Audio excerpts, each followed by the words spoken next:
Good afternoon, everybody, and welcome into Speed Gaming 2, a presentation of the Link to the Past Randomizer Daily Race Series. We have a treat for you today. We're going to be using the Tournament Open Hard settings. This is going to be the mode for the qualifiers and one of the 5 modes for the upcoming Link to the Past Rando main tournament.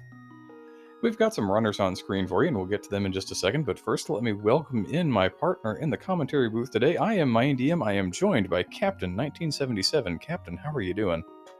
I am just wonderful today. How you doing today? Doing well. As I was saying, we get a little preview of the tourney quals. We've got Extra Gamer 1989, Plasma Kappa, Malxanthalos, and Radical Sniper 99, who we may occasionally refer to as Jesse. And those are going to be our 4 featured runners amongst a cast and crew of various others who are also running this thing off of the restream. You want to talk a little bit about what we have in this modified hard item pool mode? Sure. We got.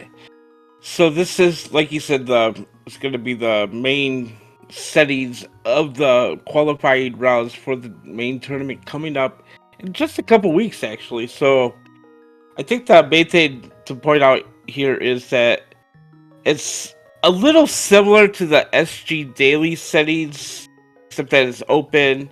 There's going to be 20 hearts available, but and 48 heart pieces, 4 heart containers, one and this tank heart.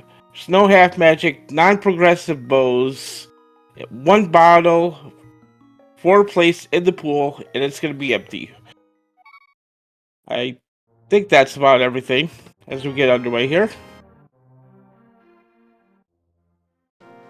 Oh, and male upgrades are gonna be capped at green.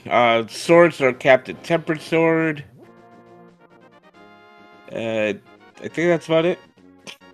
Yeah, I think that's about the size of it. If we run across anything else, I guess we can check the tourney dock, and our runners are, in fact, underway. We've got a couple heading for the uncle, and a couple who started at Sank, so a little divergence early on. Tier 1 tree pull with that large magic decanter. Pretty handy if we find a magic usable item.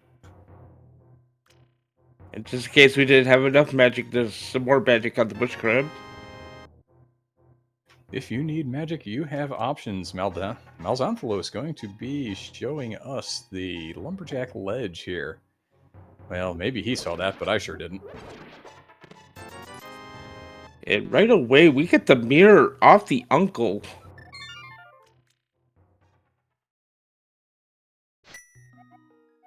That is a nice early find. Of course, it doesn't change a whole lot until you get into the Dark World, but then it makes routing ever so much nicer.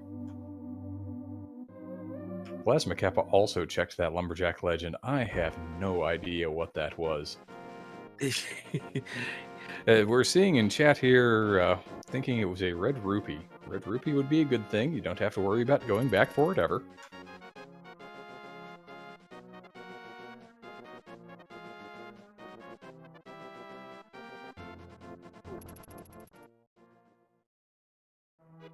Looks like nothing really of value here in the Lost Woods. A piece of heart, a 20. All of our runners are very likely to find those here in the near future. Whether or not they'll bother to pick any of it up is a bit of an open question. But we should start seeing some checks in the village here momentarily.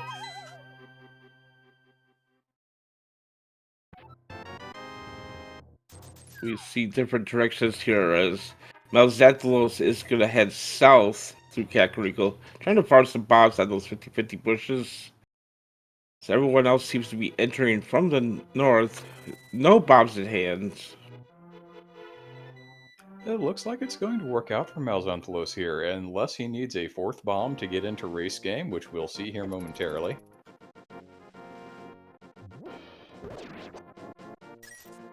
Okay, we find our lamp there in the well is also so, and no bombs, so we're gonna have to come back for that, unfortunately. Yeah, Plasma Kappa, and it looks like Jesse, our radical sniper here in the bottom right-hand corner, has decided to try to buy bombs. Appears to be a little low on bombs, going to try and farm this 50-50 over by the bombable hut now. Malxanthalos is playing the race game. I believe there was a hammer here that, yep, we're going to see that right there. Nice early hammer. You always like to see a early hammer. And Extra Gamer came up with enough money to buy the 10 bomb pack out of the shop, so instead of going over here to the bombable hut having to farm up a bomb and then farm more bombs inside, like Radical Sniper has done, is going to be able to go ahead and do the village from south to north after purchasing the explosives.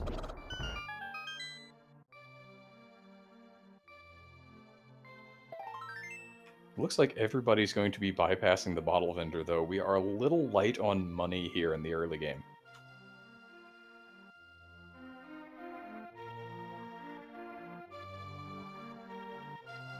Yeah, there's just not a lot of money in Kakariko today. However, Radical Sniper does have over the required 100 rupees, as he did not buy the bombs, he just farmed them out of the hut, so we'll probably see what the bottle vendor has for us today. Yeah, farming those bombs seems to have worked out for him, at least potentially, if he goes back to make that check. We did find our one bottle there in Blind's Hut as well, so that is the only bottle we're going to see today. Yeah, looks like everybody's going to find that one. The rest of them, I think, turn into 5 rupees if I remember the alteration to the pool properly. If we get 3 swords, the only green 20 in the game will be that 4th sword.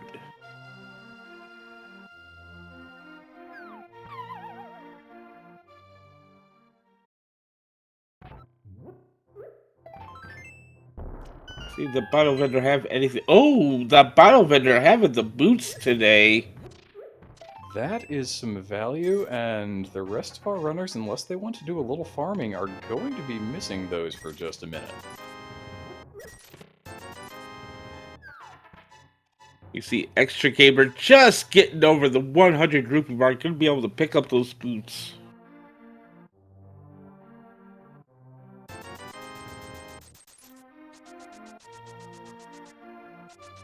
And there's Malxanthalos with the rest of the money there from the well, clearing that 100 barrier as well.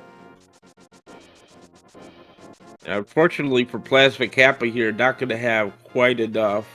Gonna have to come back for those sooner or later.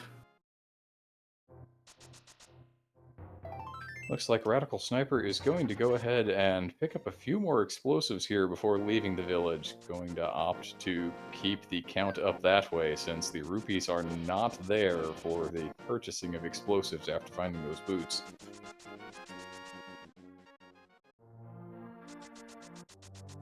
It appears that Malxanthalos is going to take the hammer and the boots and is going to head for the front of Hyrule Castle here. Was not one of our Uncle's starters, so has both the Uncle's Tunnel Uncle item and then Front of Escape if he really wants it.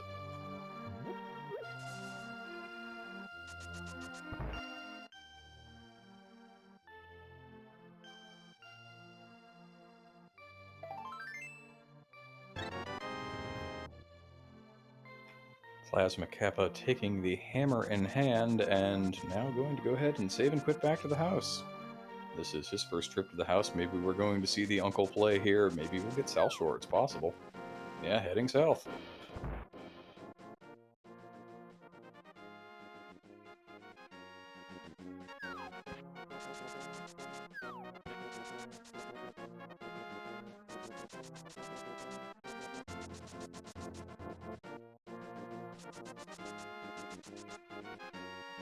Really unfortunate there for Plasma to not farm up enough rupees to get the bottom of it. As we find the book in the floodgate chest of the dam. That's one of those situations. How early do you want to make the play over to Desert Palace? Now, the rest of our runners would think, well, I have everything but the glove, but Plasma Kappa is also missing those boots. May make it just a little less likely that he wants to make that play over there. Correct me if I'm wrong, but I don't believe we've seen a map check yet. If we have, I have missed it.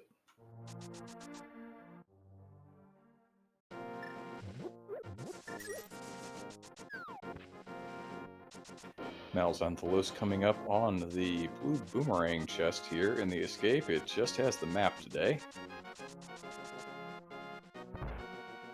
Extra Gamer is following along into this front of the castle play, which does not seem to have been paying out for Malzanthalo so far, and Radical Sniper is following right along with Plasma Kappa, but has those boots, so is likely to be catching up here for a little while.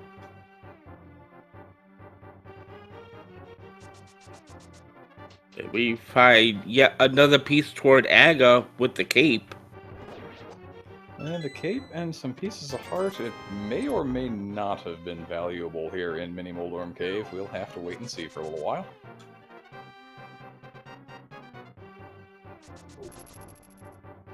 Running very low on bombs there, just one left over, but Radical Sniper does get the job done, is going to find that cape, and the not a whole lot else for the time and trouble. However, he is going to make the play over the Ice Rod Cave, which Plasma did not. And before it gets too far into the rear view of memory, I should point out that we now have a flute track for Malzanthalos. That should be Zelda's cell item, if I'm not mistaken, and Ether in Dark Cross. Yep, and with that key we found in the sanctuary, he's going to go ahead and just route it to the back of his cape here.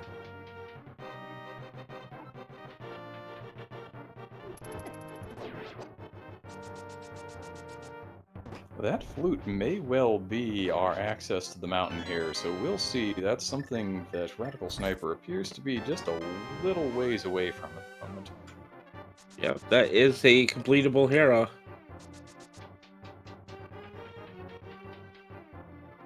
But instead, he has armed a water walk and is going to head and do some water walking / fake flipperage over here. Let's see what all he wants to do.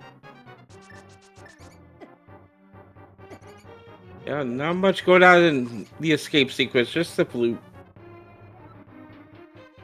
And to argue with that flute and potentially the Ether Medallion, we may need to get into one of those medallion dungeons later, but that's not really going to change the current need of the moment, which is gaining some Dark World access.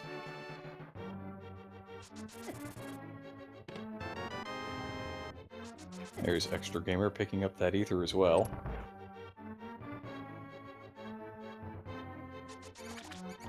Gonna take a look at the Zora Ledge item. Not quite 500 rupees to get the Zora item itself. Well, if you need some help making those 500 rupees later, and you've got either the flippers or some splash delete equipment, there's 3 hundo there waiting for you.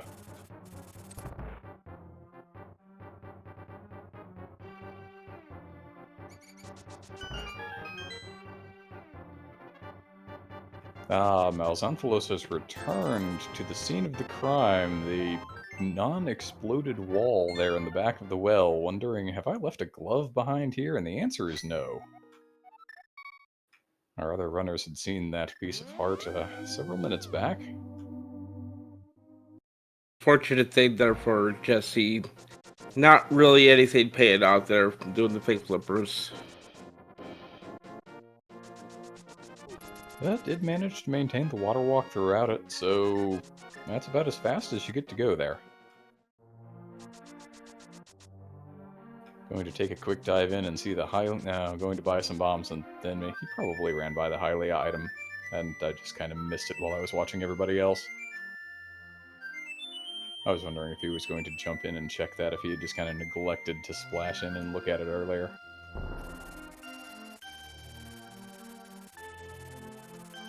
But we do have a couple of flute activations. Malzanthalos about to save the old man here. We'll see. Something is going to be up here on the mountain. It's just a question of what. Getting some confirmation from one of our trackers, Bright, that it was just a shield on Hylia Island. Unlikely that any of our runners are going to be going back for that. Yep, there are 3 shields placed, but we are capped at fighter shield. As Jesse finds the Moon Pearl and 300 rupees there in Saha's hut.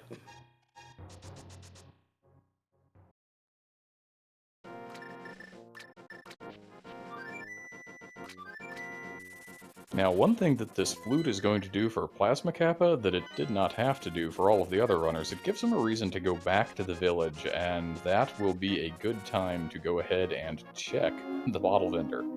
That'll get him his boots. He's been behind the other runners in finding those by 8 minutes or so. probably not going to be the happiest runner in the world to see those there.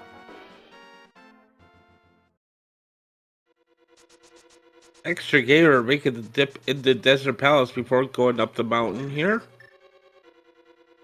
Before the mountain, also before Saha, we do still have Eastern outstanding in its entirety. And we are seeing a C over there in the top left-hand corner of Extra Gamer's game screen. That's one of those relatively new changes that tells you when you're in a dungeon whether it is a pendant or a crystal. If you're playing something with shuffled maps, then you have to have found the map for it first, but that's not what we have here, so we're just always going to know when we step into a dungeon what it is.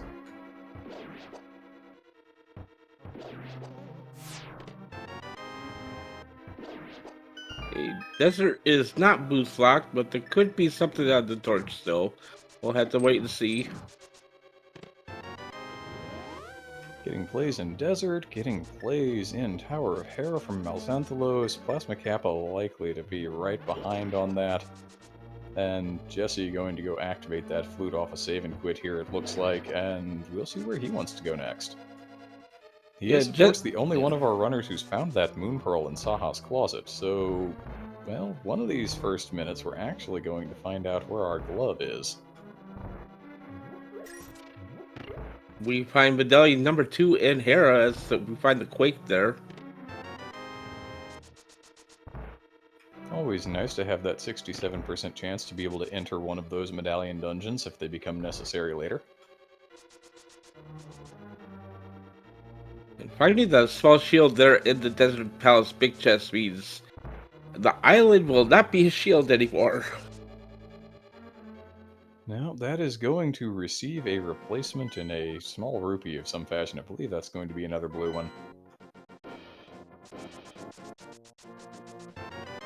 Oh, well, hello. That's the thing that we missed when Extra Gamer was running into Desert to begin with. That means that Desert is a fully clearable crystal dungeon. Also missed it there. Looks like Extra Gamer found a sword there in Desert Palace as well. Yeah, the game wanted you over in Desert Palace. It gave you that book and the boots and everything for a reason. Go to Desert, says the game.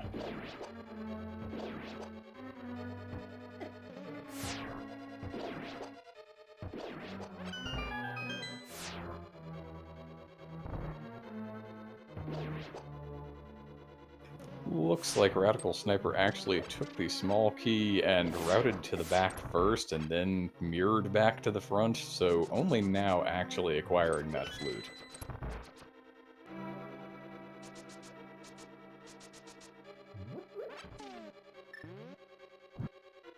Plasma Kappa making this Hera play that's going to result in the Quake Medallion sooner or later. Malxanthalos over here on the eastern side of the mountain gets to start here with Spiral Cave.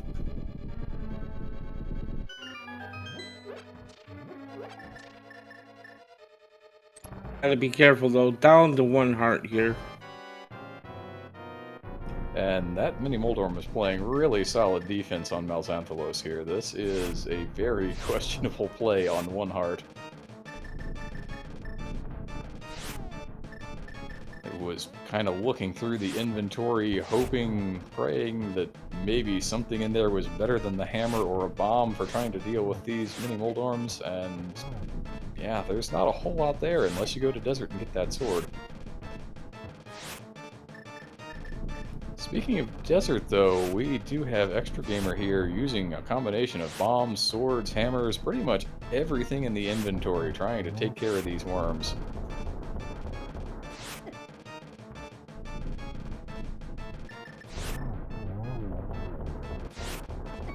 Going with some bomb strats, now down to 1 heart though. You're going to take half a heart of damage when the breakage comes out there, so needs to be very careful here.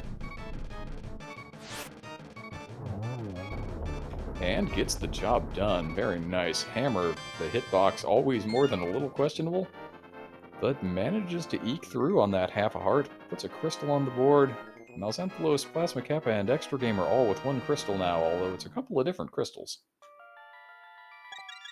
Getting confirmation in chat here from one of our trackers that did not find a sword actually. Oh, alright. So, Maybe a misclick on the tracker, maybe an input eaten that was intended to be something else. Extra Gamer, no sword. No sword for you. Not yet, anyway.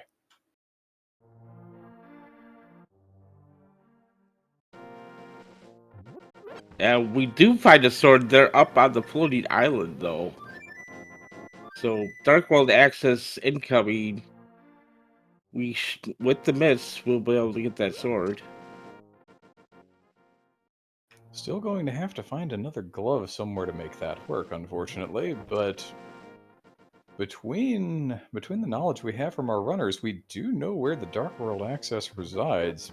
Extra Gamer needs to get over to Saha's closet and pick up that Moon Pearl and can do Dark World anytime he so desires. Jesse, our friend the Radical Sniper, needs to get over to the desert area, which, given that he's up on the mountain at the moment, is unlikely to be happening in the near future.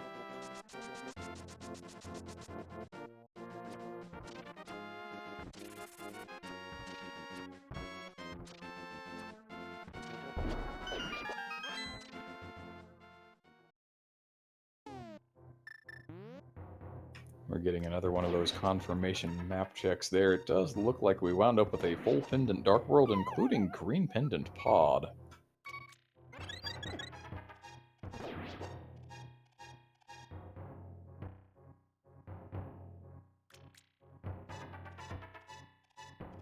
Apparently, Mount Xanthalos found the hookshot somewhere.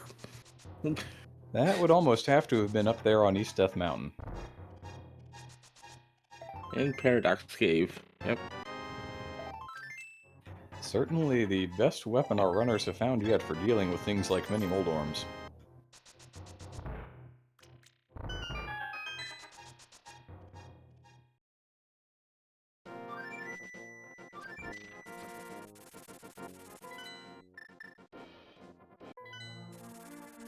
So we've got most of our runners flying around. Ah, okay, I wondered why Extra Gamer was fluting to 3 there, and this is a play to purchase more explosives.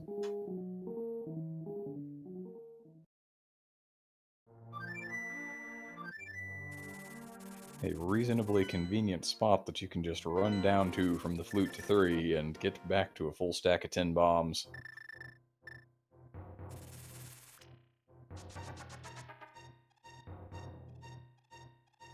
Looks like Malxanthalos is going to follow in the tracks of Jesse from several minutes back. We have the water walk play.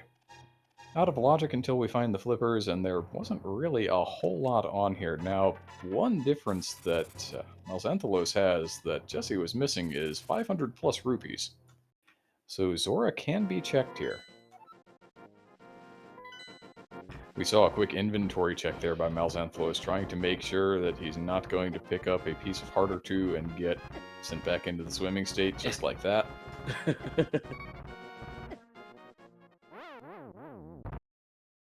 Ooh, an Extra Gamer taking an unfortunate death there.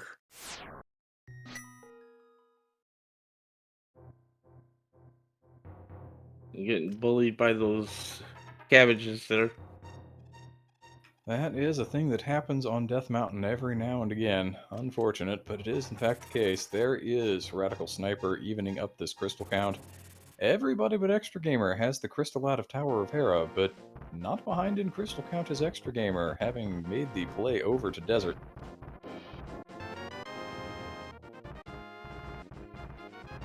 Extra Gamer gets that shovel off of Old Man. I think that's actually what Plasma Cap is going to pick up, although I think Malxanthalos already picked this up and it wasn't anything particularly interesting. I think it was the 300 rupees to get him the Zora money.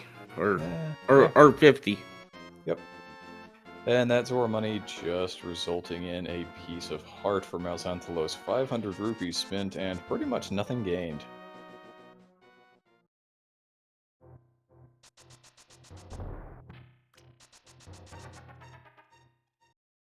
If I headed over to Eastern Palace area, can find that Moon Pearl. Probably be the first one with full Dark World access here. Well, we'll see. Plasma Cap is going to pick up the Moon Pearl, but now Malxanthalos has scouted that glove over there on Desert, so still a bit of an open question. We'll see if Plasma Kappa gets the flute back out, or if he's going to go ahead and dive into Eastern here.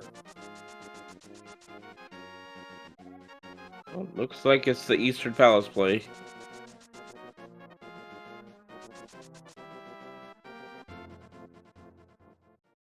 A non-completable crystal dungeon, although from time to time the bow has been known to reside here.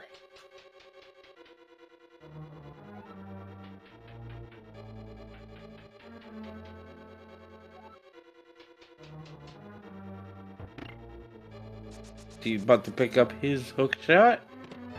I'm gonna save and quit. Probably head over to Desert Palace at this point. There's not much left for him to do. Having already gone to Saha's closet and eschewed the eastern play, I would think that desert is about the only thing that Jesse has got left.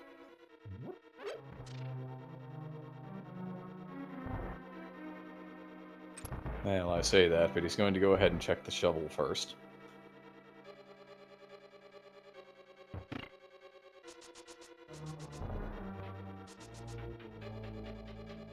The Eastern Palace Big Key over there on the right-hand side, nobody gets to avoid that particular play today, no matter how long they put the dungeon off. We got 4 runners on the screen. 3 of them are in 3 separate dungeons right now.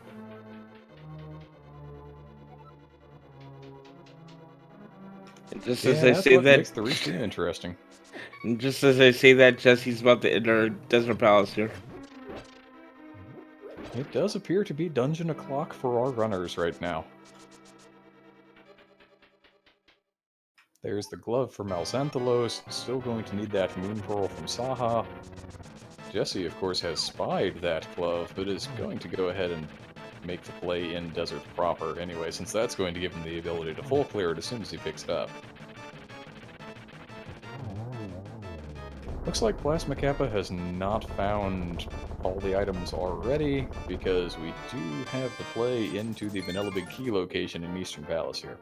Fully logical, you have a lamp, so not really anything that he has to be concerned with. It's just thinking there are probably 2 items left in here, because runners of this caliber sometimes like to be making skips, but by the same token, still looking for Dark World access. Maybe you just feel, I can't afford to do that yet.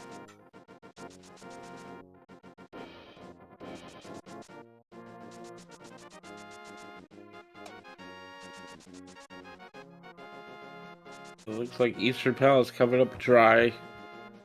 We're gonna have to find our Dark World access elsewhere. And oh, well, actually, he found the flippers. I'm sorry, I missed that again. Okay, so all of this fake flipperage that's been done now back into logic. Going to use those in the Whirlpool system to come over here and check the bonk rocks really quick. And I would be remiss in failing to note that Extra Gamer put a second crystal on the board. As Tower of Hera paired up with Desert now, Malxanthalos is about to have that same thing as long as he can get the last couple of hammer hits in here on this final worm.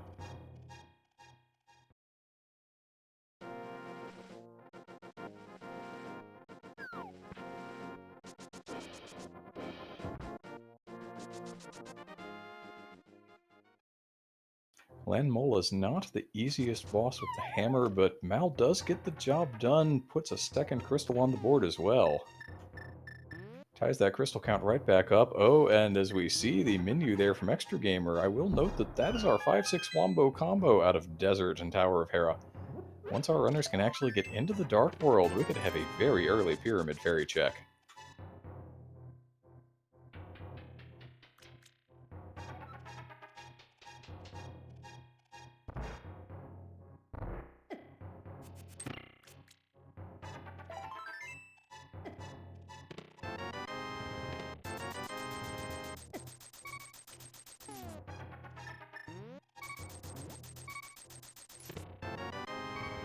Extra Gamer down to 1 heart, going with that safety, putting the cape on, making sure that those last couple of checks in Paradox 5 happen, and that is a good thing, finding the hookshot there.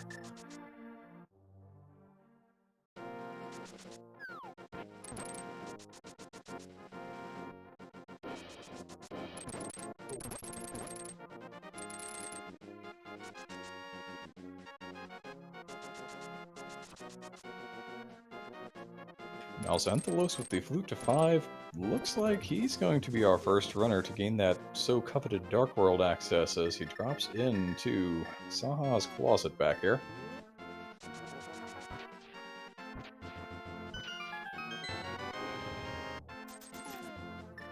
It'll be a race between him and Jesse, who is picking up that crystal in Desert Palace. 2 crystals for everyone except Plasma Kappa, who's over here not fake flippering because the real flippers are in Eastern.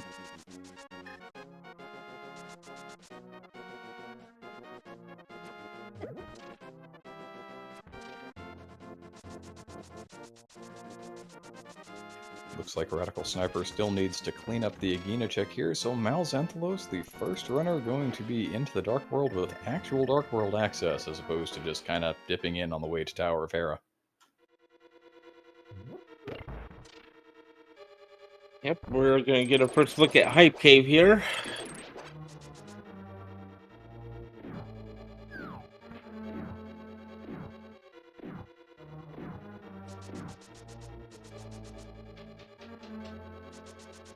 Now, I think the interesting thing here may be, for our runners who are making this play into Eastern, they're going to have access to Swamp Palace. Flippers, Hookshot, Hammer, Mirror. That's a fully clearable dungeon that's on the table for them. It is a crystal.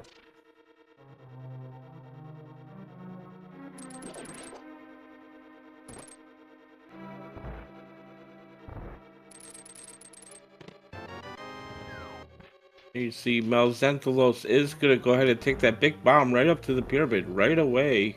No reason not to right now. Just, you had to buy some bombs anyway. You might as well just take the big bomb with you. Looks like it was mostly money there in the cave formerly called Hype. Johnny Two Bombs just holding some cash in the back room. Let's see, is Jesse going to follow suit here? And what are we going to get out of that big bomb?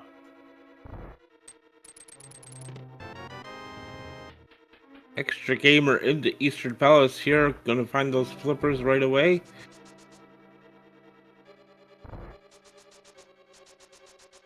Looked like a 20 maybe on Pyramid Ledge. Not something that Mal is going to grab. Inside, not meant to be. Early red crystal availability, but we have nothing to show for it.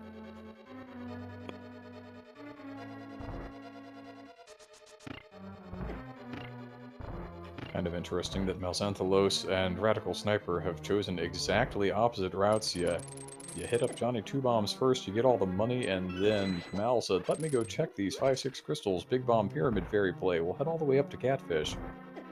Radical Sniper, meanwhile, Jesse thinking, well, I'm going to head to the west. Maybe see a mirror after a big game here, and then re-enter Dark World over at the 3 spot there above the village.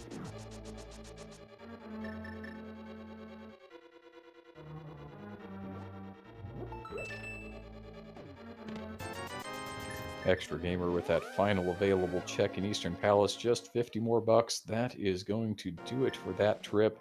Still needs to check out Saha's closet, going to get that Moon Pearl as a reward.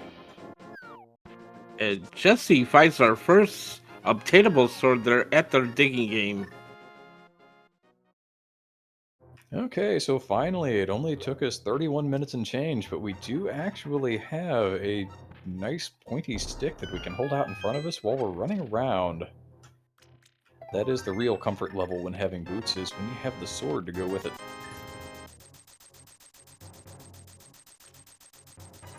Extra Gamer picking up that Moon Pearl in Saha's closet. Let's see, because that is Dark World access for Extra Gamer. The flute is out. We'll get a play to... Play to 4. Alright. Meanwhile, Plasma Kappa going to go ahead and hammer away on these worms. One of them was down before I even noticed he was in the fight. See, Malxanthalos is also headed up the North Dark World here. Finds another sword there in King's Tomb. That is another one of those nice finds. It seems fairly likely that that'll be one of these swords that our runners all find. It's starting to feel a little more like maybe we're not actually going to see that sword on Floating Island. Kind of depends on where the fourth one is.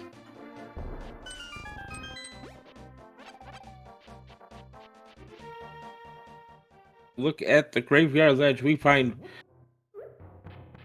that was the sanctuary heart there in graveyard ledge. 4 regular full boss heart containers and 1 sanctuary heart placed in the pool. Malzenthlus has in fact found the one.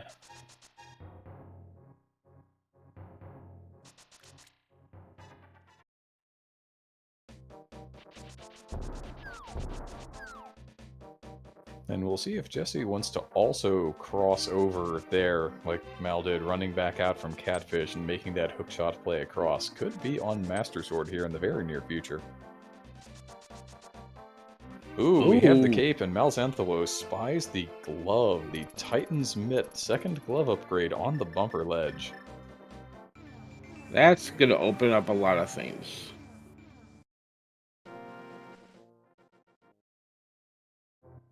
I expect we're going to see the save and quit here from Radical Sniper. Has gone ahead and mirrored over to the Zora area, wants to clean up this Zora check.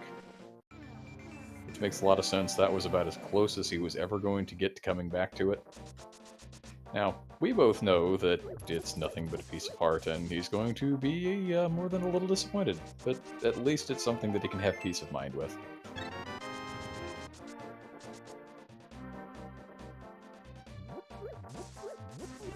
Piece of heart, 500 rupees. Piece of mind, priceless.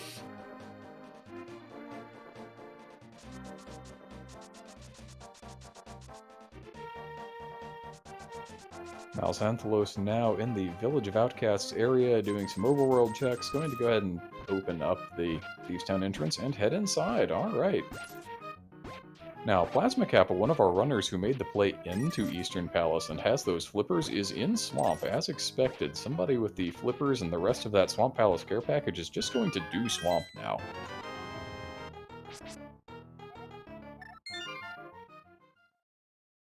Zethlos pulling the fire rod out of Thieves Town. That's at least within shouting distance of its vanilla location, right? Thieves Town, Skullwoods, they're on the same side of the map anyway.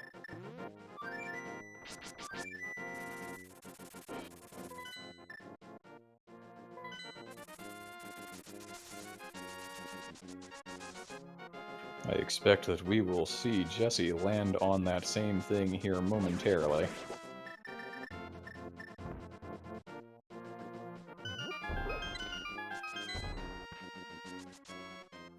Looks like, generally speaking, the Village of Outcasts overworld checks have not been worth writing home about. I'm not sure we've seen the brewery yet, so maybe I should have held my tongue for just a couple of seconds longer.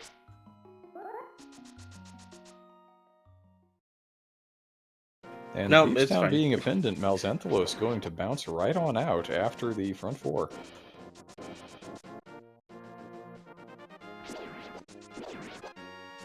Yeah, generally speaking, in the front 4, if there is a big progression item, many runners will just say no thanks, Pendant Thieves Town.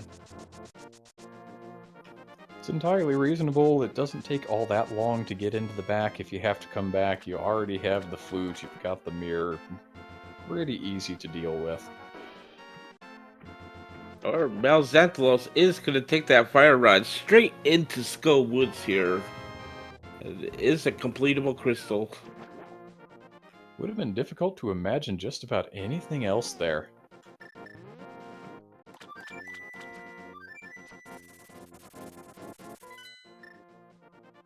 Extra Gamer committing to these flipper checks, it looks like, has checked the man under the bridge, now going to go and head on into the Zora area.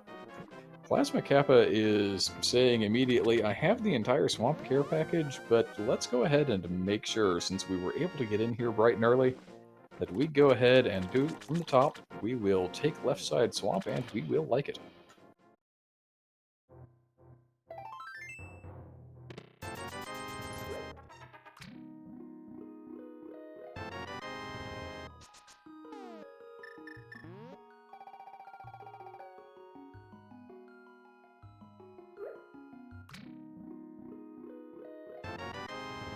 Left side Swamp, unfortunately, not paying out. And given the things we've... Back at Skull Woods pay it out though. At the underneath the bridge, we find the cane of Samaria. Yeah, that's another item off the list of things that might have been hiding in Swamp Palace here. Plasma Kappa's outs for making this play are starting to disappear.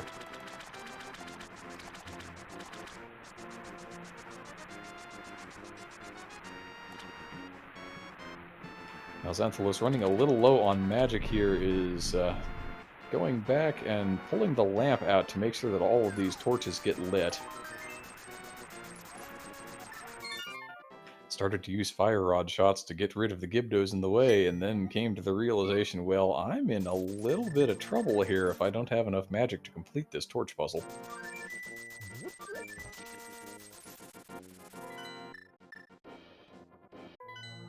Now using the hammer on this Gibdo, doing tempered sword damage.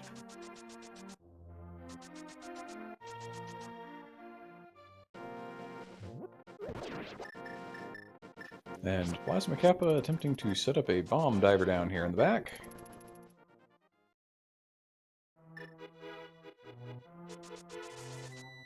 Heart and a big key because, well, you know, Swamp, please, you're not really cooperating, are you?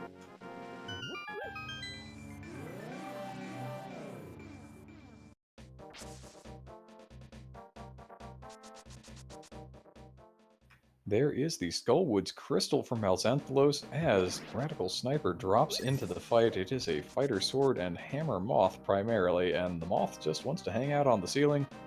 Anytime you knock the moth into the spikes, the moth takes no damage because, well, it cheats like that. Comes our pedestal check. It was a bottle, so not gonna need it. Even if you pulled it, it would just turn into rupees at this point. We have our one and only bottle for the seed.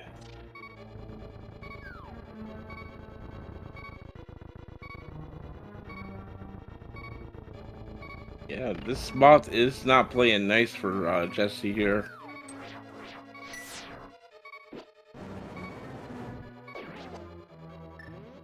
There it is. A sword swing, and then finally gets positioning for a hammer hit, and the moth goes down.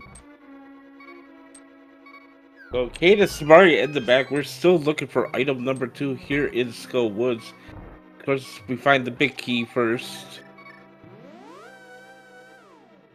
And seeing Plasma Kappa's inventory as he menus back and forth to that hammer, we're going to have a dungeon item here on Argus and the other dungeon item in the big chest, since we found the big key in the diver down room. So, Swamp Palace, for all of its early accessibility, is only going to reward the crystal today.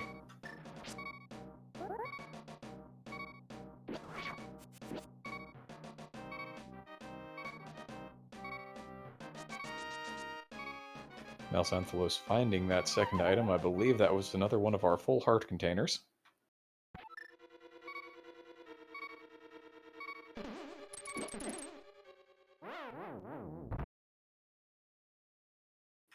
And Extra Gamer is falling over there. Had been on 1 heart for quite some time, going to be refilled up to 5 here, so not the end of the world having taken that death while inside the dungeon of Skullwoods.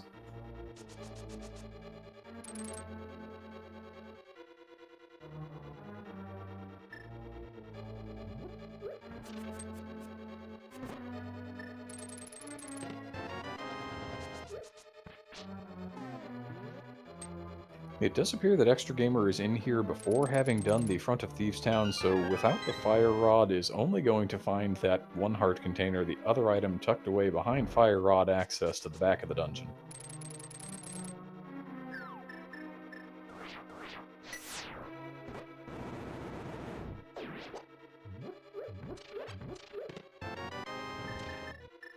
Plasma Kappa going to continue this train of disappointment that began with the clear of Swamp Palace for nothing but the crystal. Those early 5-6 crystals, we've seen it from Malxanthalos and Radical Sniper. We know that there is nothing here.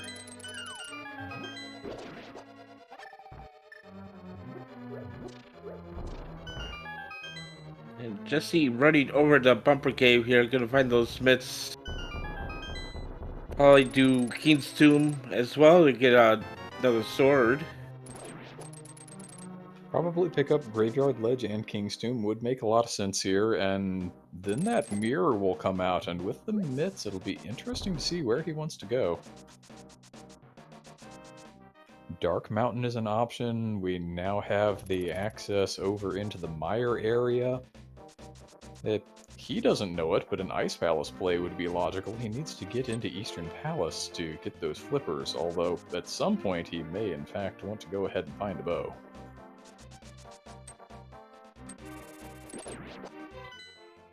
Extra Gamer sees those mitts as well and says, yes, I would in fact like those. They are kind of required to defeat the video game.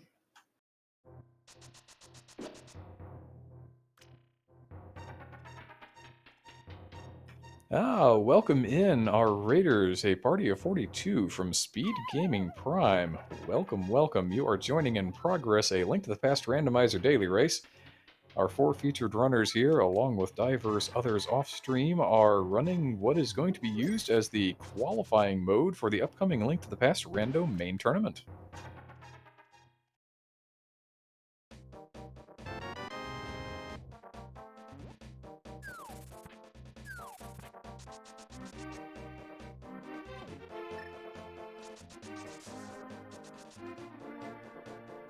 So it looks like both Plasma Kappa and Radical Sniper are here on this Northern Dark World loop. Jesse does find that sword in King's Tomb.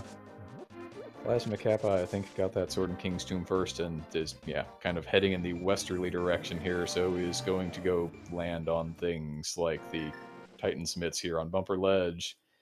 Get over, maybe find the Fire Rod in the front of Pendant Thieves, and then can head to Skullwoods, or maybe we'll head to Skullwoods first.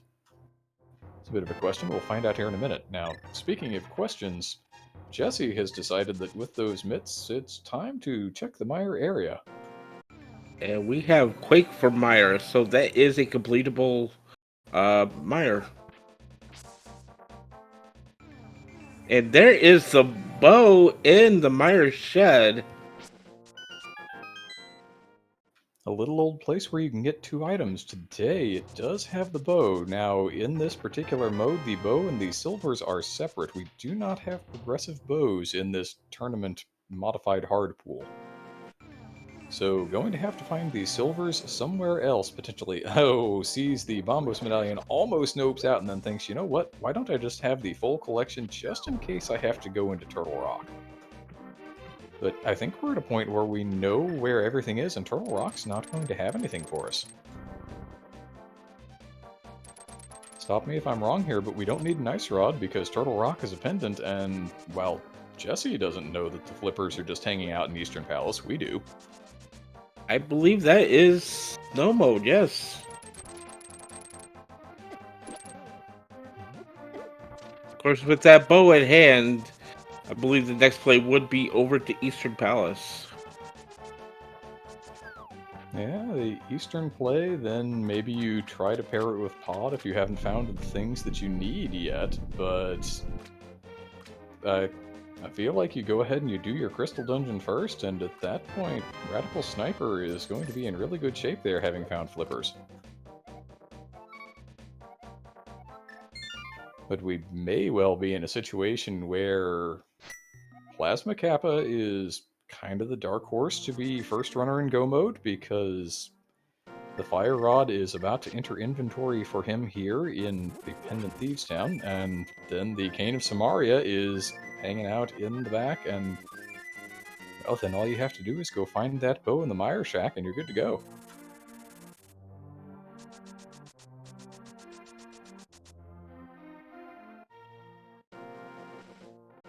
And we find the early Bicky there in Mire, so probably just gonna go ahead straight to the boss from here.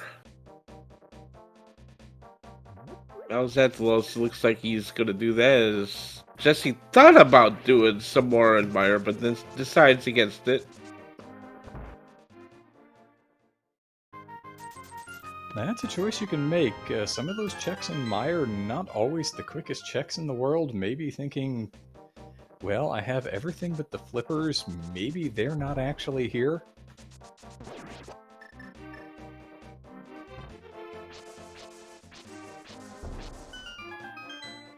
Extra Gamer, now into the Village of Outcast area, had tried to make the play into Skullwoods first, so likely to see a dive into Pendant Thieves here in the near future.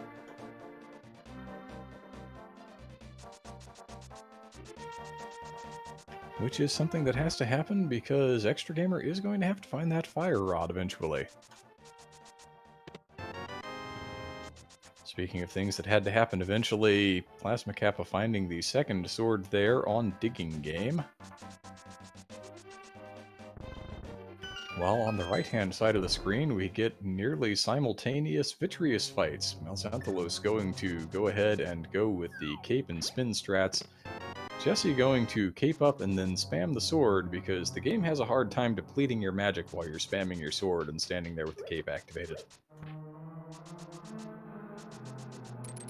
Finding that bow there in Minor Shed makes pretty short work of Vitreous here, so.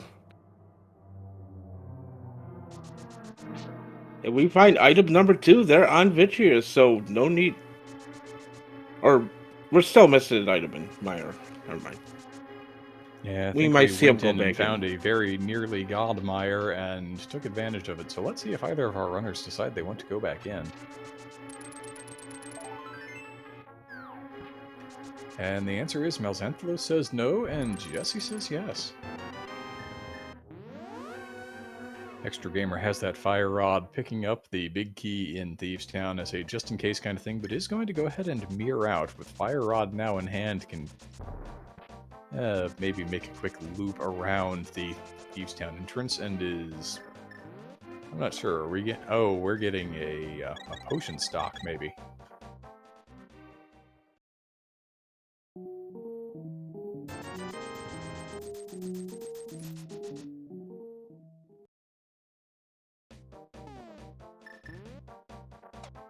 Oh, here comes. Malxanthalos. Yep. Malxanthalos gonna go ahead and go into the Eastern Palace. Gonna find those flippers, and he's gonna be the first one in go mode, looks like. Yeah, Plasma Kappa has been kind of cleaning up some other overworld instead, so is not going to land on that bow. Going to be missing Kane of Samaria for another hot couple of seconds as well.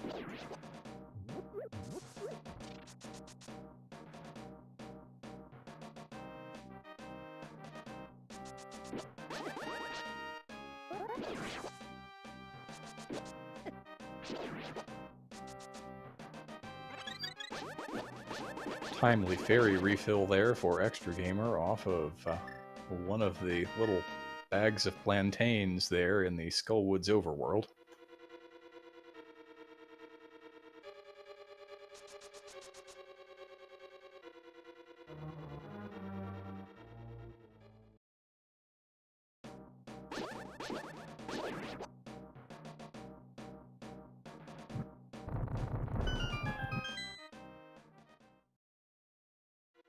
Looks like wherever this second item was in Mire, it was buried deep because Jesse is checking the Vanilla Big Key location and getting a compass for the time and trouble. That is never something that feels good.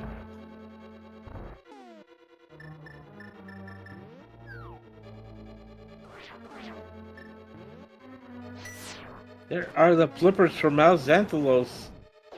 He's in go mode at 51 minutes 40 seconds.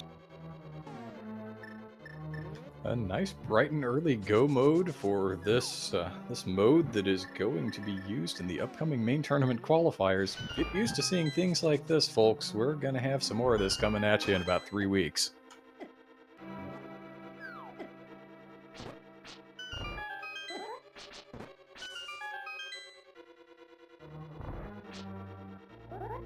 And having spent the rest of that time in Mire, here we have Radical Sniper heading for Eastern as well, so going to be the second of our runners to enter go mode here, probably just a couple of minutes behind Malxanthalos.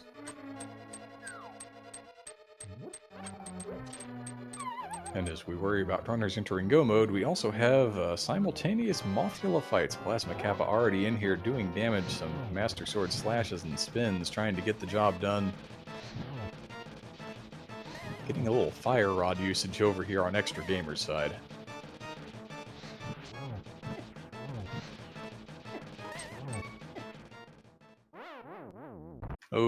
and the combination of these spikes and Mothula's Rings of Doom have unfortunately doomed Extra Gamer. Going to require an additional trip in at some point. Needs to find some magic first, at the very least.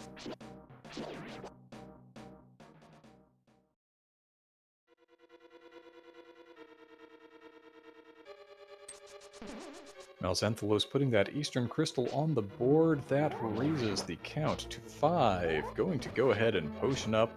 Maybe making an Ice Palace play before Swamp. Maybe making it after Swamp. Maybe just wants to grab the potion now while he's thinking about it.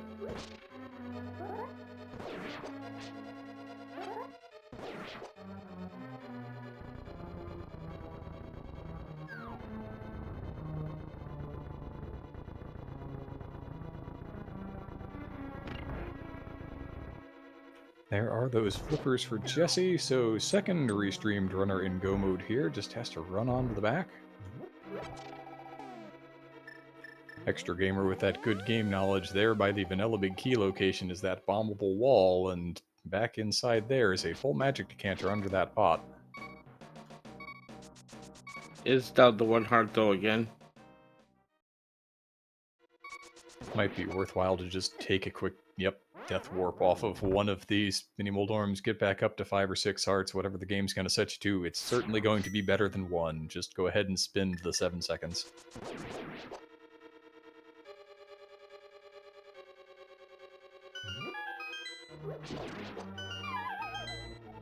And we have Plasma Kappa opting for Ice Palace.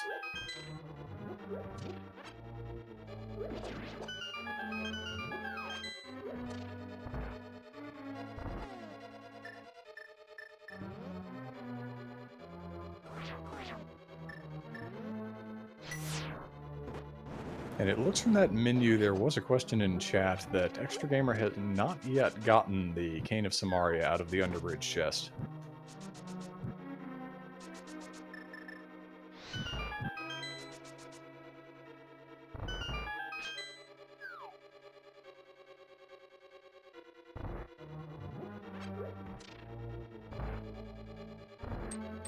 And we're not going to see Malzenthalos and Radical Sniper sync back up. We won't know.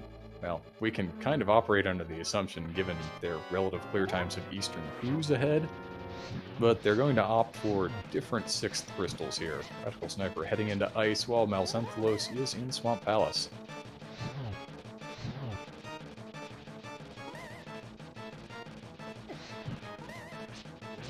Now, we've seen the Swamp Palace play relatively early from Plasma Kappa, and there is nothing in here.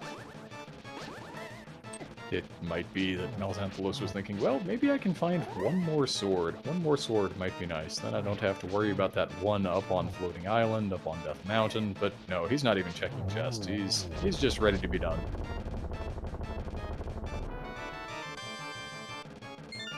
There it is. Extra Gamer with the rematch with the Moth goes ahead, takes it down, puts another crystal on the board. Is still going to need to walk back inside and pick that Cane of Samaria up.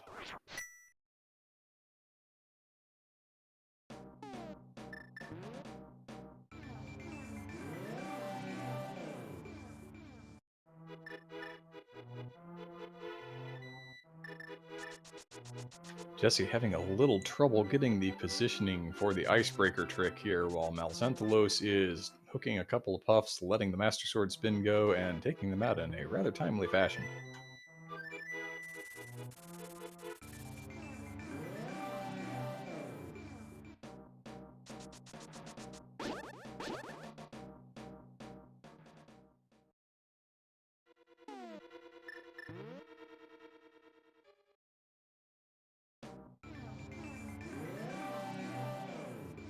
Couple of fire rod shots and then a couple more from Malzenthalos. Argus goes down.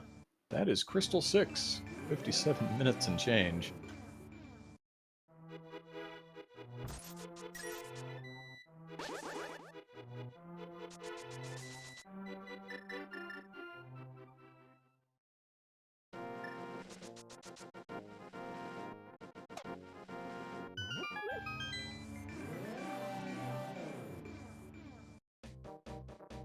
We see Plasma and Jesse about to have simultaneous cold stare fights here. fairly equivalent equipment loadouts there too, although Jesse, if he so desires, can crack the shell with the Bombos medallion here. Plasma Kappa going to go ahead and burn that blue potion there. Did not have enough magic to get the job done otherwise.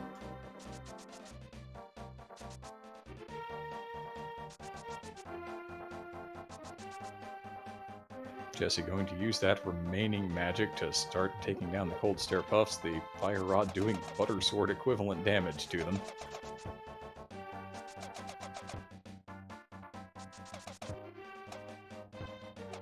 So some excellent fights there on Cold Stare. I'm gonna go ahead and take it down. Jesse get hit 6th crystal.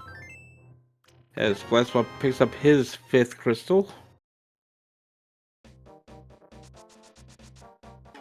And now Radical Sniper is going to have to trade places with Malxantholos again, but Mal's already here in the Ice Palace, and Jesse is only beginning to make his way over to Swamp.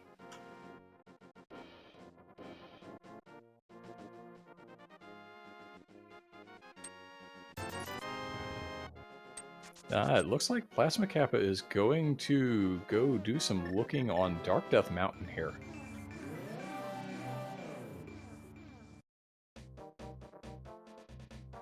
Seems to be putting off the mire area for a little while.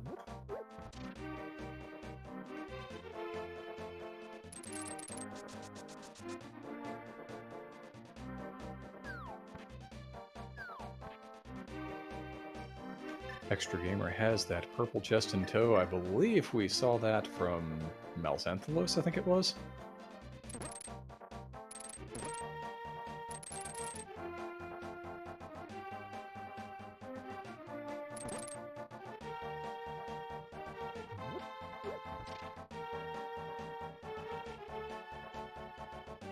And blink if you miss it, Malxantholos is already at Cold Stare as Jesse enters Swamp Palace here, so pretty decided lead here for Malxantholos.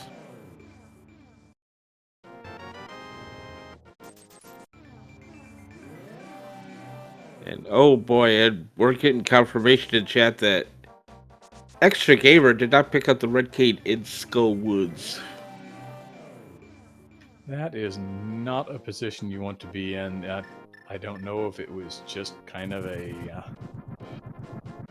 moment of tilt there, having the problems getting into Moth, having to go and refill on the magic, having to refight again. But whatever it was, that is the location that Extra Gamer is going to have to remember somehow, some way. But speaking of locations, Malxantholos is ready to go to the final location. That is crystal number 7 there at 1 hour and 1 minute. And it is indeed that time for that final climb up the mountain for Malxantholos, going to head to Ganon's Tower.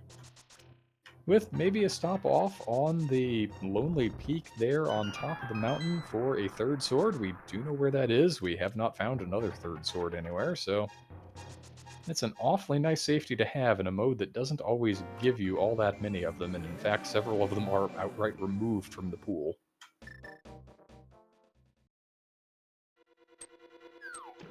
Yep, we'll have to see if he wants to make that extra stop here. He did skip a lot of checks in Swamp Palace, but we'll see if he wants to go ahead and make that play. And it may be that he simply skipped them because he knew where this was, and rather than spending time opening checks that were probably going to be nothing, maybe he's just going to go for the one assured thing. That's a good point. Extra Gamer, meanwhile, still short both that Samaria and the bow, is into Swamp Palace, very likely to full clear here. And Plasma Kappa is in Turok. Oh No boy. Ice Rod in hand. Ice Rod could very well be in here for all we know.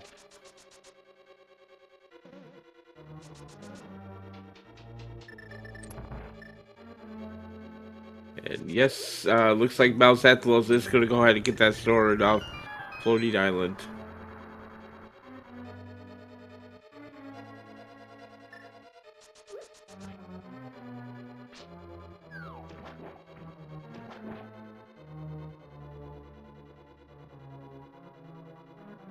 is going to have that sword before Jesse even finishes cleaning up the Argus fight here. That is a substantial lead there for Malzenthulos, now on Tempered Sword and ready for the play into Ganon's Tower. Yep. See some people already guessing where that big key might be. Do you have a guess where the big key might be today?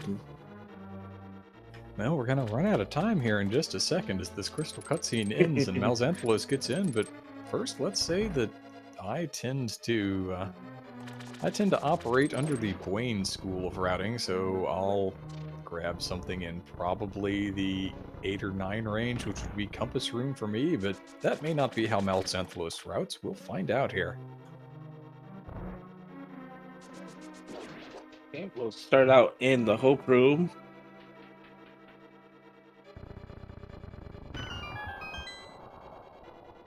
Map and bombs, no hope today. No hope at all. You are going to be forced to go left to find at least your small keys.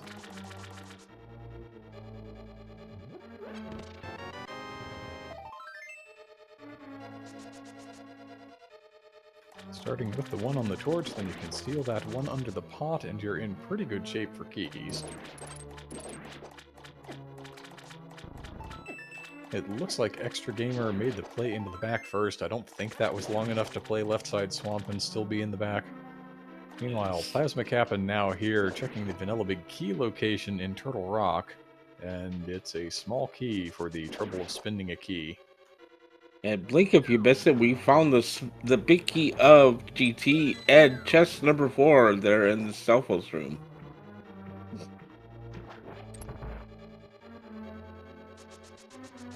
Just go left to Stalfos room. Why would you do anything else?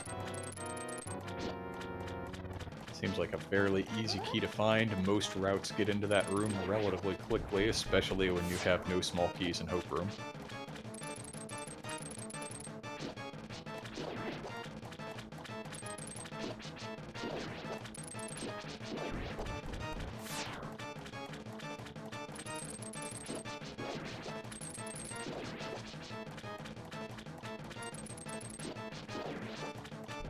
Extra Gamer having the play with Argus.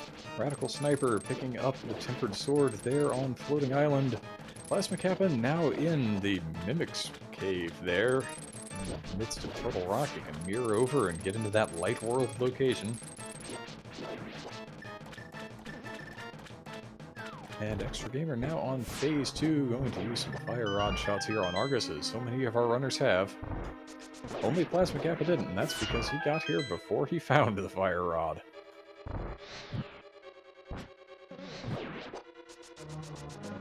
Oh look, there was powder there in TR in the big chest. Yeah, it's a nice safety, one of the few available safeties in this mode. It can be a very nice thing to have when you're climbing the tower, but our two runners who are in the tower now are not going to get it.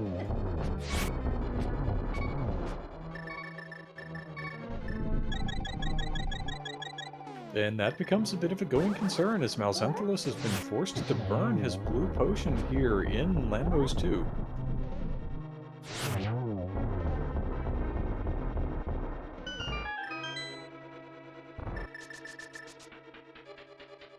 That is, of course, the end of the gauntlet proper. It's not as though there are a whole lot of really difficult, dangerous, and health-destroying rooms left now, so probably in good enough shape there without that potion, but it does mean you need to be careful about magic usage when it comes to the Ganon fight.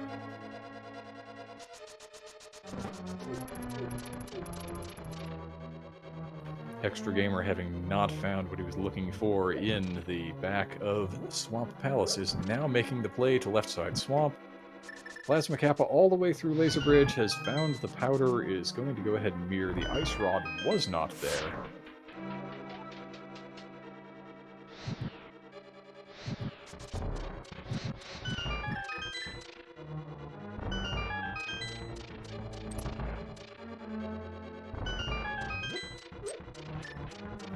Looks like he's going to go ahead and check that powder, though. Let's see, was Magic Bat holding out on us today?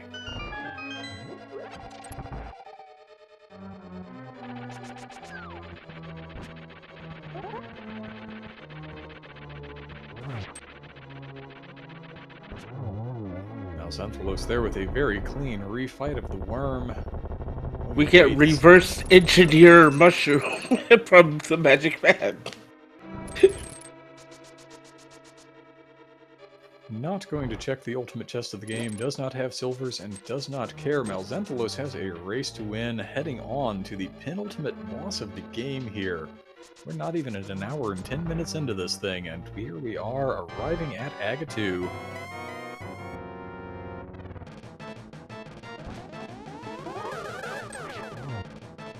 We're gonna turn in that mushroom right away just for a red 20. We're gonna stock up on that potion while you're there. It's as good an excuse as any to go ahead and make sure you're stocked up and ready for the end game.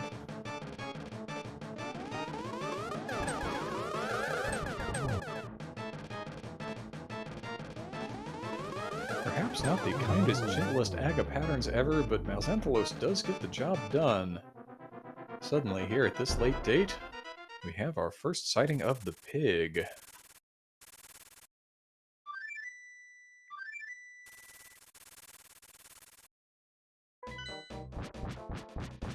Ooh, there is Plasma Kappa finding the bow in the Mire Shack, not even going to check the other chest. Could have been silvers for all he knows, does not care, is now in go mode.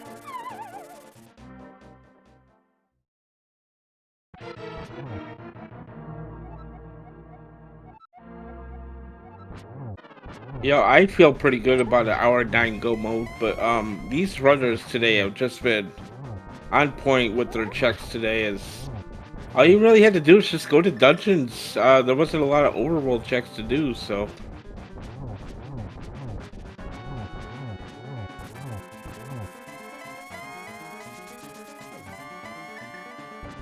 Malzenthalos, with about half a bar of magic left, is going to need to hit this torch glitch for sure, and then we may see lamp strats outright.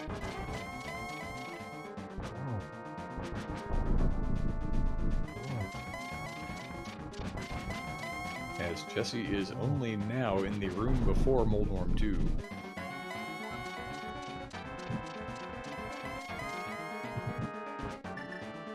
Arrows in the Dark World.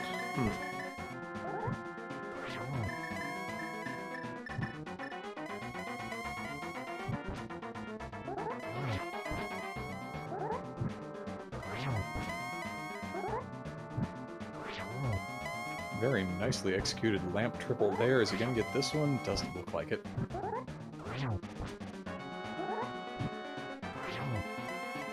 But just sticking with the lamp and taking the doubles as you can get them.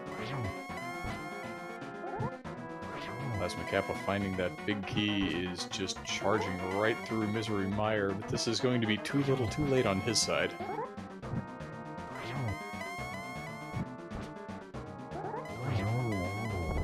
There it is.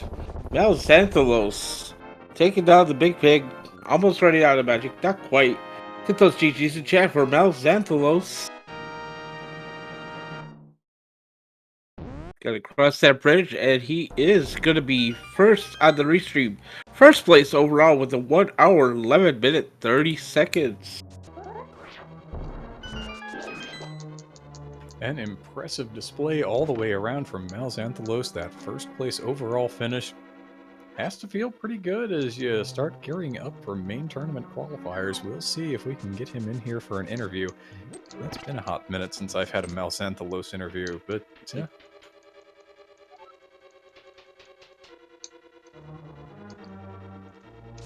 As Jesse himself drops in to take on Ganon here. and we're going to see something from Extra Gamer that we didn't see from anybody else is in here in the Pendant Palace of Darkness, hoping to find things that will allow him to succeed.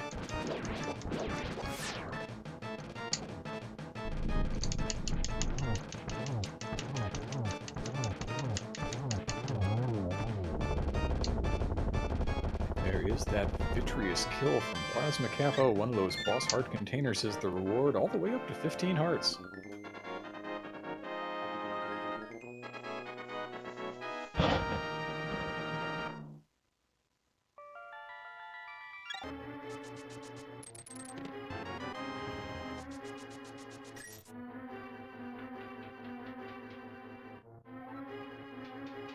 And we are joined in the booth by today's victor, first place overall, not just on the restream, but out of everybody who joined up. Malxanthalos, good game to you.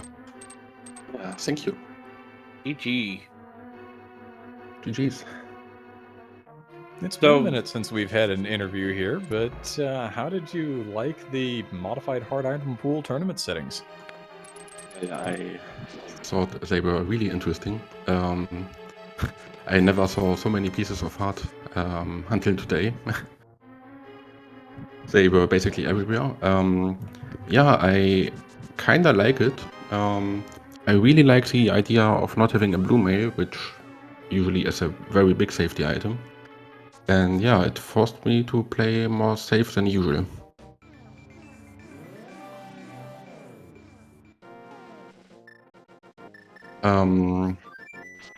Yeah, also I know that I didn't like my movement today. I had some problems with flute dashes and yeah, stuff like that. Yeah, but I really like the mode itself. And here we are. We have Radical Sniper 99, Jesse, going to go ahead and cross that bridge. Second on the restream and second overall. Wouldn't you know?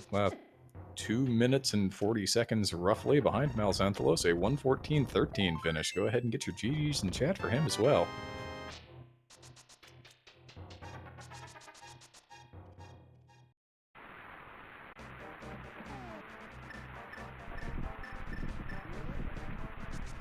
Looks like we'll be joined by him here in the booth here in just a moment. Now we just need all of the tournament modes to be this friendly, right?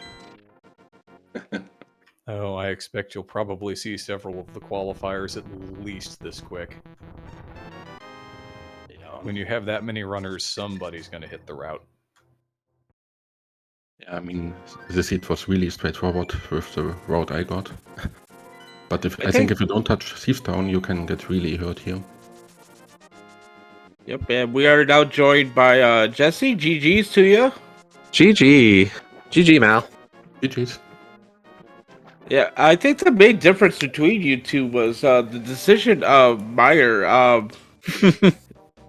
That Mal decided to go ahead and get the big key and finish out the dungeon and not go back in, while Jesse did. So I think that was about the main difference here. Yeah, it probably wasn't my best moment, and then routing it back into it, I wasn't exactly pleased. So, yeah, that was a little rough. Still, we can't argue with the sub-hour go mode, though. No, never. Anytime that you can... Like, I always joke that if I'm in a Kaz Boots, then I like a 10-minute per crystal average by the end. And for that to happen in an open always feels nice. How did you like that Boots location? Although he's not done yet, Plasma Kappa was the one who really had trouble with that, had to come back for it later once he'd found the flute and had some cash money. Can I just say I hadn't done that CAC routing in a long time? I joked about it on my own stream. I was like, right when I started playing Rando, it'd be like you'd get one bomb and do bombable hut. That was like the beginner play. You know, I need bombs. And today I was just like, you know what? Instead of trying for money, I'm just gonna bomb the hut when I got that one free bomb, and like everything just kind of worked from there. Yeah, but I've been able to save those extra 50 rupees from buying bombs, so definitely paid off for you. Yeah, and the big thing that worried me was, you know, or I had a worry of, I guess, was going into Hyrule Castle, getting that flute, and kind of ignoring the book for so long. I had this feeling that, you know, something was going to be over there, and then to find it was the glove, my first reaction was, oh no, I just completely last located the progressional step. And then I realized, well, what if somebody went from dam to desert and got the glove, and then didn't go up the mountain, or didn't go to Hyrule Castle, and then they find all the other pieces and hook shots their go mode or something else. So I felt a little better about it. Yeah, the way it turned out, you were fastest to the Moon Pearl of our restreamed runners. Extra Gamer was the fastest to those gloves. Both Malxantholos and Plasma Kappa had made the play up to Hera first. Okay.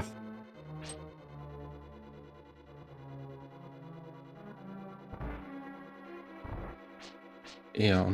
Well, for me it was Moonpearl for Dark World Access, and that felt kinda okay, but that Lenmo fight in Desert, of course, was really slow with only hammer, and yeah. So I was really hoping for a red bomb to have something, but it was just absolutely nothing. Same. So disappointing. I was like, well, I'm in Dark World, and I got that sword off a dig game, and I was like, let's go back for Big Bomb. Obviously, it's got to be something, right? They don't give you 2 easy red crystals like that for nothing. Well, you'd like to think that, but how did you like those Sphere 1 flippers? Because I'll tell you something, Plasma Kappa found those Sphere 1 flippers before going into Dark World and full cleared Swamp Palace for absolutely nothing but the crystal. It's interesting. Like, I've definitely, I've been playing so much keys where, like, an Eastern Palace dip's always kind of appropriate. And, part of getting into these practice races and the dailies, especially these open mode ones, is just like, I need to get out of some of those habits that you built up over the course of the last couple of months of playing so many keys modes.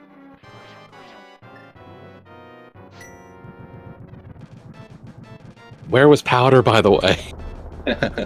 Turtle Rock Big Chest. Oh no. Yeah, you were never going to find that. Plasma Kappa was trying to put off going into the Mire area, was also trying to put off going into the Bow Dungeons again, since he'd made that early dip into Eastern, and so was BOGO mode for quite some time.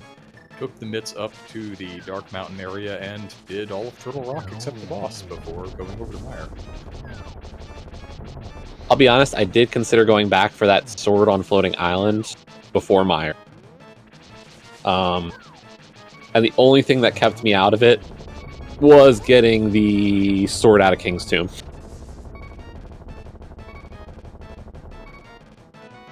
Fighter Sword Vitreous, not always the most fun fight in the world. Not even close. Well, at least we had a bow. Well, and that's the thing. I didn't know I was going to have the bow. Yeah, the bow being right there next to Mire and the Mire head. So yeah. Yeah. Yeah, well, I was considering to maybe check only Maya Overworld and go back for Maya later. I didn't even know if Maya was accessible. Yeah. But when it was, and when I had the bow, and also I of course had the Master Sword as well, so it was not that tough of a decision for me.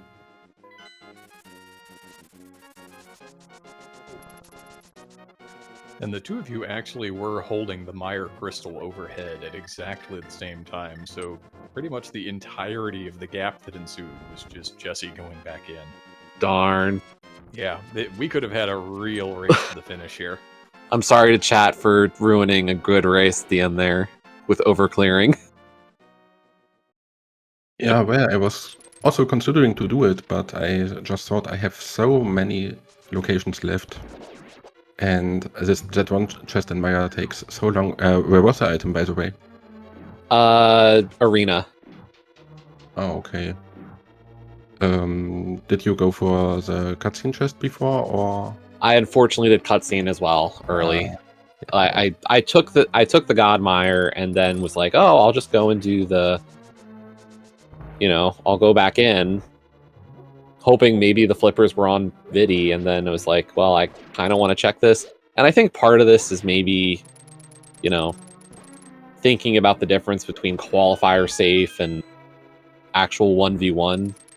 Yeah, absolutely. In the long run. Like, I think in a qualifier, I'd probably make the same choice.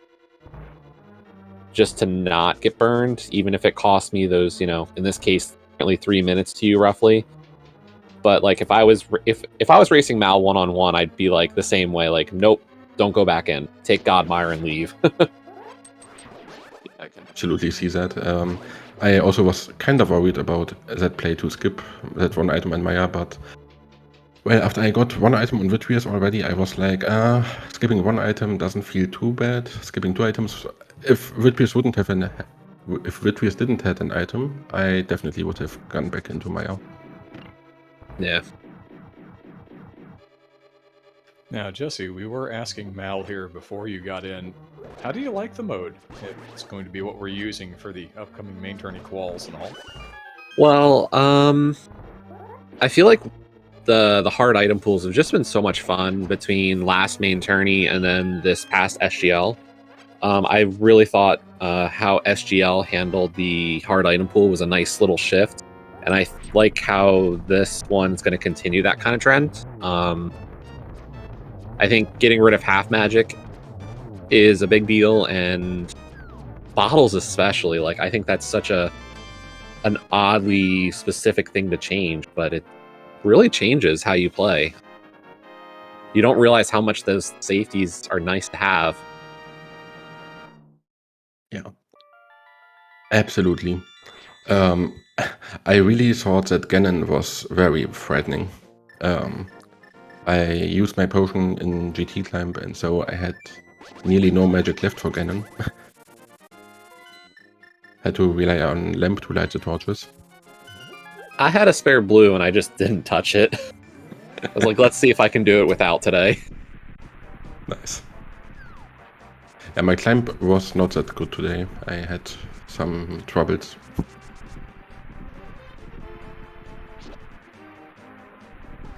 And as you're speaking, Plasma Kappa, go ahead and finish off Ganon there. Let's get some GGs and chats for Plasma Kappa. Finishes with an official time of 1 hour 25 minutes 4 seconds. Third place on the restream and third place overall as well. Ooh, Restream cleaning up today. Restream absolutely cleaning up today. Unfortunately, Extra Gamer has missed the under the bridge check in the back of Skull Woods and is currently looking for the Cane of Samaria. It is now in my Oh no. making said checks for the game. It is not there. Ouch. And we are joined in the booth as well by today's third place overall finisher, Plasma Kappa. Good game to you. GG. GG. You can see I tried skipping many things, including the bow.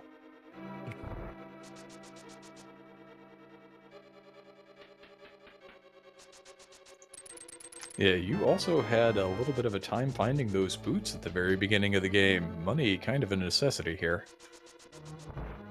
I'm not doing more loops for some random item in the spot I'm going to come back to inevitably.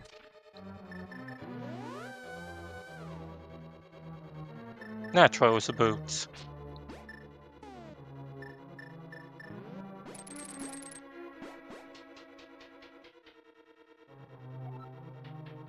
So before we dive into more specifics of the seed, this, again, I've been saying is the mode we're going to be using for the upcoming main tourney quals. How do you like the mode thus far? Oh well, drove in circles, so I guess it's a good mode.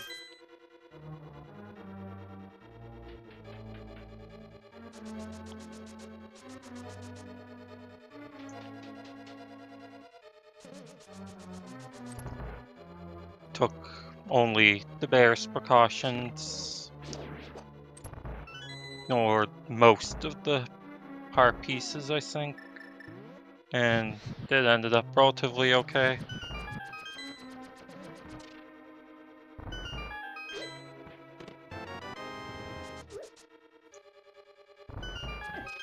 You were the only one of our runners, at least so far, and well, you will be, because Extra Gamer's not going to be able to go into Turtle Rock. He's currently missing the Cane of Samaria. The only one of our runners to make that clear into TR and find the powder or get the kind of powder reverse mushroom thing going on. Well, Hooray logic, right? yeah, well, I gotta do. I clearly did not want to thought about doing Mire. That would have helped. I mean, I've already skipped all of South Dark World. I might as well skip Mire too. A slightly more annoying dungeon than Ice, so I did Ice first. It just felt like a lot of the progression items were just in dungeons, save for the myths on Bumper Ledge, or you had to go into Thieves Town to get the fire rod, but everything else just seemed to kind of fall along the way. Yeah, and I took the other way. If you get your flippers before you get your first glove, then everything is going to be very terrible for you. That could have been interesting because of the runners who were finished so far, you were the only one who had those flippers before Dark World access, and the problem was that Swamp Palace paid out in absolutely nothing. Yeah. Like, oh, well, that's not going to work. So instead, I just skipped Bombo's tablet and ran into the bomb to start the loop. And I get myths, and I'm even more incentivized to skip things.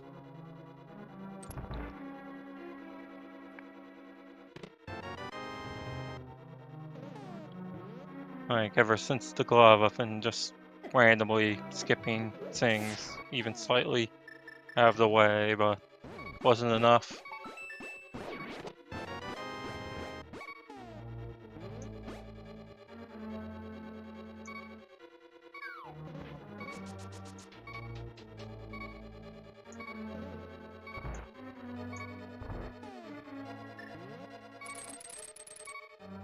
So, any other thoughts from the three of you, either on the seed, on the mode, on the upcoming tourney?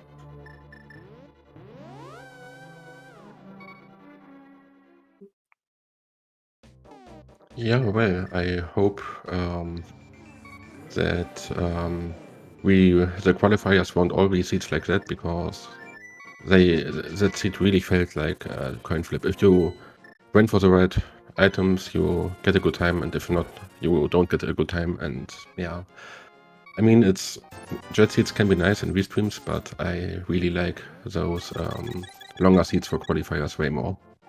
So yeah, I hope that will happen. That the qualifier seeds will be more like more longer seeds.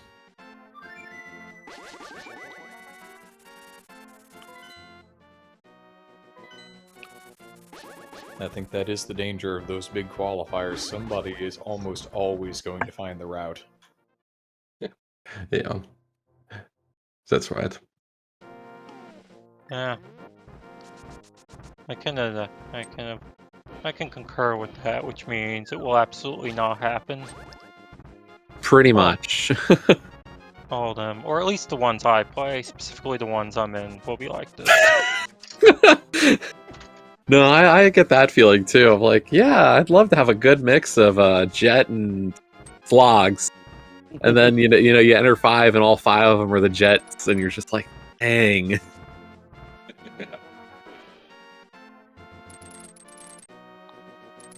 And then you look at the next 5 and you think, oh, well, these are going to be the slogs, and they're maybe 2 minutes slower. Yeah.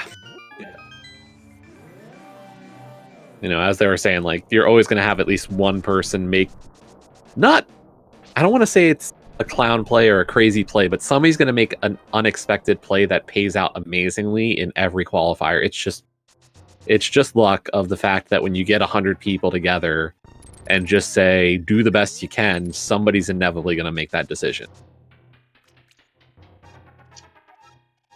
If you turn enough rando players loose on any given seed, somebody will hit the route. Exactly. Yep. The shotgun approach at things, you have 100 runners, yeah, someone's gonna find it. Sorry.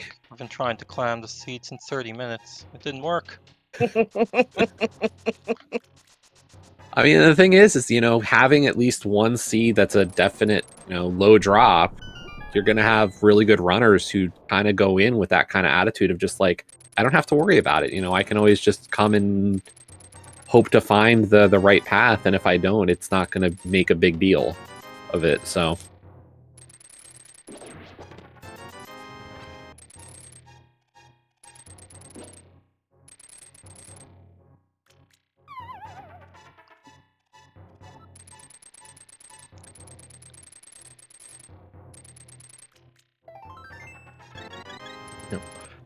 Well, I can also say that I'm really excited about the tournament. I really like the variety of modes we are going for this year. Because I think last year's tournament was kinda one-sided after a while, because only standard all the time. At least I grew a little used to it, and so I really like that we have more than one mode this time. Yeah, same. Yeah. I like the meme modes. I would like to play them in a tournament setting, just because.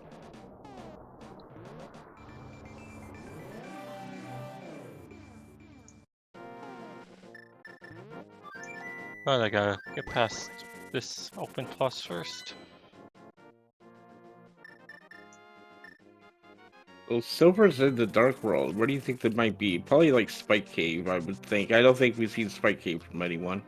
Did we see Smith Chain at all? I did Smith Chain it. Oh, okay. Yep. And it looks like Extra Caber is finally gonna go back. Oh, nope, he's gonna go do Smith Chain. I was like, he was going up the skull once for a second, then he's like, I'll just do Smith Chain. It's an Oh, unfortunate check, is like if you forget about the fact that you didn't do all the chests, it's really easy not to go back for them. Oh, and he's decided to go back into Thieves Town here. I'm gonna check the items in the back here. But yeah, I mean, it's going to be crazy with these qualifiers. It's always something to, this will be my second main tourney to work towards, and the fact that we're going to see how many, like 200-300 people join these over the course of all of them, and the field's just that deep, always. So not going to be real easy to get in.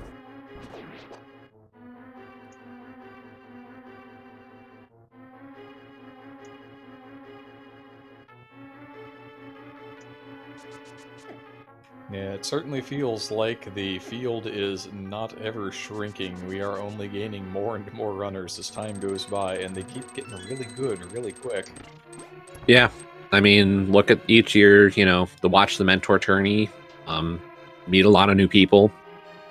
Even people joining outside of the Mentor tourney, you look at them over the course of a year, and it's just, the growth is there, the options are there to practice, whether they're a ladder junkie or doing the dailies or anything else, random pickup races that happened, it feels like a dozen times a day. There's just so many ways to practice and hone your ability and play people at the same time who are good.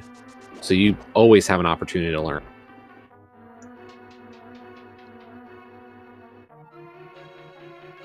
And then they come around at the start of the next main tournament and make some noise.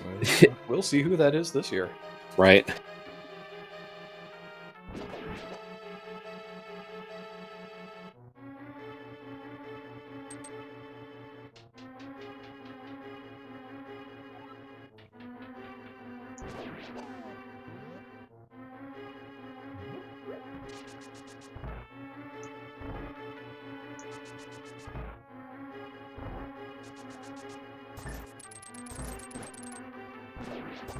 I will say the one disappointing thing with playing this is how easy it is to walk into those high density locations and get a full heart container of pieces.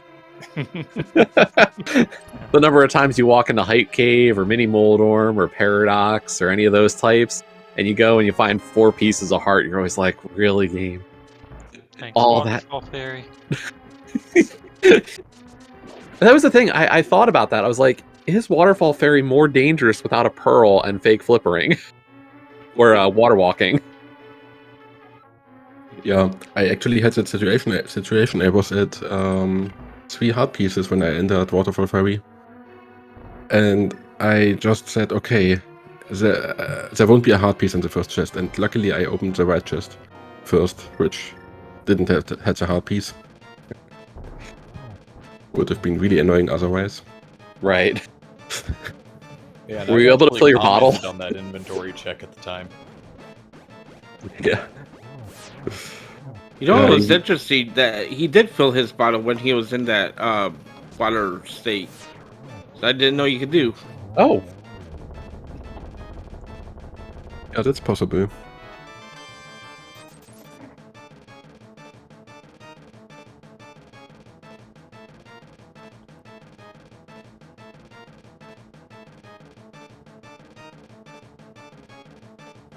And unfortunately, it appears that Extra Gamer has chosen to forfeit here. The DNF has been applied in race time.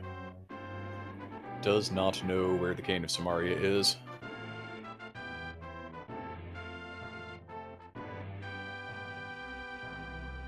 Yeah, I'll be honest. If I think one of those things, and I think, I could Plasma and Mal might say differently, but I feel like at least all of us have at one point in time cleared out, Moth and beaten Moth, and then forgotten to go for the bridge chest. It happens. Been there, done that. I don't think so. Not that chest. And Several there other still chests, do that. yes. Still do that. So Don't worry, Kappa. One day it will happen to you as well. It is a random rite of passage. Yeah. It's just a matter of when. I mean, okay. Let's go woods in the seat. I cleared out the front, found one item, and immediately mirrored to do the back.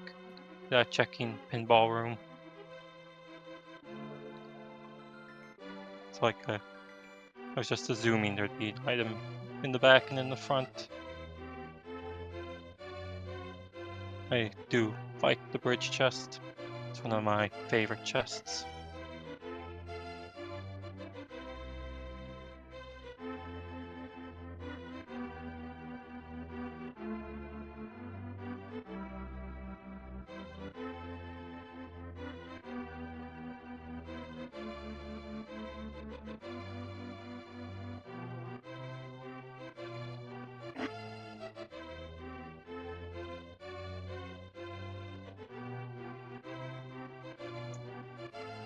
So while we wait for just a minute to see if we're going to get Extra Gamer in here to complete the full quartet of the interview, let's talk about the rest of the finishers.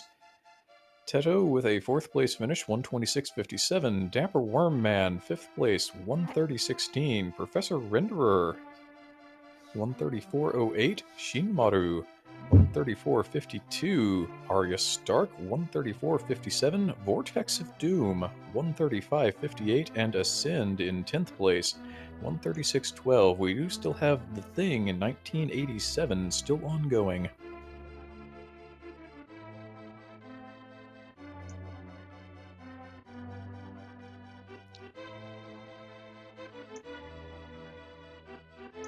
So I guess we've already kind of put the final thoughts in place for this thing with the tourney coming up. Good showing by all three of you. Good game as well to Extra Gamer. And I guess we've got another one of these tomorrow night. If anybody is going to be a bit of a night owl, we've got another one of these tourney qual preparatory races coming your way on Speed Gaming.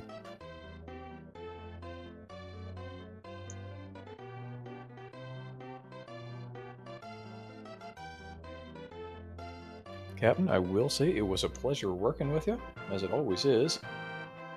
And Jesse, Kappa, Malxanthalos, well played. If any of the three of you have final thoughts, now is the time. Otherwise, I think we're going to go ahead and wrap this thing up for the day.